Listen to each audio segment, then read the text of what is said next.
Hey everybody, welcome to Wildlife Wonders at 1. My name is Jonah and I'm one of the wildlife educators here at the North Georgia Zoo. Today we're going to be talking about some of our scaly friends. This guy right here, this is Dumi. Dumi is a Dumeril's boa, and Dumeril's boas are actually from Madagascar. These guys usually get about 4 to 7 feet long when they're full grown. So as you guys can see, she's not there yet, but she's going to get there eventually.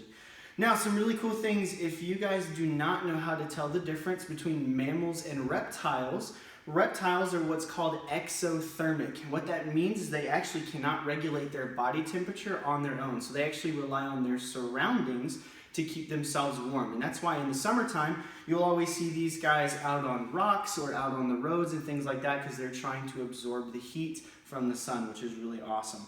Some other really cool things about snakes, if you guys didn't know how to tell the difference between snakes and lizards, legs are one of the bigger ones. Lizards, obviously they have legs. Now there are some exceptions to that rule, but obviously snakes don't have legs, which is really cool. Another one, if you guys come a little bit closer, you can see if you look at her eyes, they actually do not have eyelids. So they have special scales that cover their eyes. You'll see right here on one of our snakeskin sheds. These are called eye caps. So you can see those really awesome scales that are right there on top. So that helps to protect their eyes from dirt and actually help to keep them moist and things like that as well. Now, have you guys ever heard somebody call a snake poisonous? There are a few snakes that are, but most snakes are actually venomous. If you guys don't know how to tell the difference between venom and poison, poison is either ingested or absorbed by the skin, while venom is injected through fangs. So animals like snakes and spiders are venomous, while things like poison dart frogs are poisonous. Now, a lot of people will look at this snake, if you look at the head, and they will actually tell you this is a venomous snake, and this is not a venomous snake.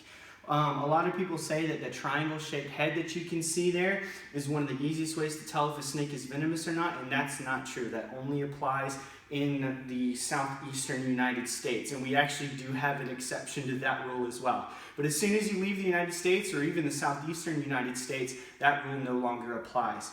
Also, another easy way you can tell that this is not venomous, I'm actually holding her right now. So that's definitely a good one for sure.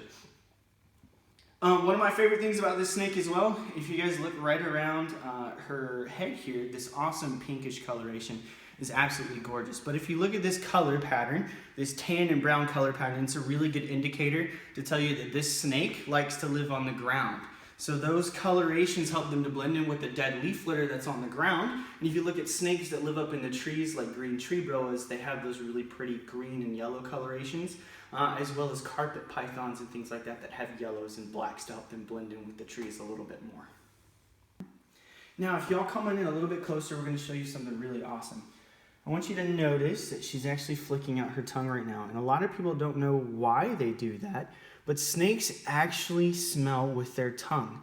They have what's called Jacobson's organs in the top of their mouth. So when they flick out that tongue, they're actually picking up all of those molecules in the air, and they're going to put that tongue back up against those receptors in their mouth, and that's actually how they smell.